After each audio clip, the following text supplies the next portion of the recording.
সেই কারণে আমরা এই হিমাগারের মাধ্যমে আমরা এই ফসলগুলো সংরক্ষণ করব। আপনারা সবাই ভালো থাকবেন, এই জন্যই তারেক রহমান সাহেব কৃষকদেরকে ভালো রাখার জন্য চিন্তা ভাবনা করছে। এবং শুধু তাই নয়, আপনাদের এখন সবার মোবাইল আছে, আগামীকাল যে আপনি খেতে সার দিবেন, যদি আকাশের অবস্থাটা একটু জানেন, তাহলে কিন্তু সারটা দিলে বৃষ্টি হলে দোয়া হয়ে যাবে, জমির কোনো কামে দিব। তাহলে তারেক রহমান সাহেব চিন্তা করেছেন প্রত্যেকটা মোবাইলে এই কার্ড যাদের আছে তাদের কাছে আগামীকালকের আবহাওয়া কেমন থাকবে, আবহাওয়া অফিসের মাধ্যমে আপনার কাছে বার্তাটা চলে আসবে। কালকে রোদ থাকবো না বৃষ্টি থাকবো না মেঘলা থাকবো, এই বার্তাটাও আপনারা পাবেন। অতএব আমরা বিজ্ঞান রিচার্জ করে, আল্লাহর রহমতে কোরআন হাদিসের আলোকে বিজ্ঞান রিচার্জ করে এই পদ্ধতি চালু করেছে।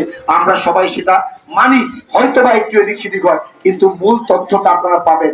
এমনি ভাবে আমরা কৃষকদেরকে বিভিন্ন ভাবে পোকামাকড় ধরলে ডাক্তার দিয়ে সরকারের পক্ষ থেকে যাতে এই চিকিৎসার ব্যবস্থা করা যায় ফসলের, এই ব্যাপারেও তারেক রহমান সাহেব বলেছেন। তাই আজকে আমি কৃষক ভাইদেরকে বলবো, আপনারা শুধু একা নয়, সরকার আপনাদের পাশে থাকবে।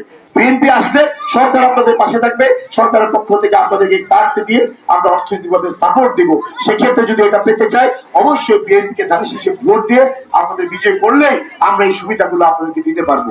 প্রিয় ভাই এবং বোনেরা, এখানে অনেক ওলামায়ে কেরাম আছেন, অনেক মুরব্বী আছেন যারা বিভিন্ন মসজিদের ইমাম, বিভিন্ন মসজিদের মুয়াজ্জিন, আজান দেন, অনেক মৌলানা কারি মুহাদ্দিস আছেন, ইসলামী স্কলার যারা।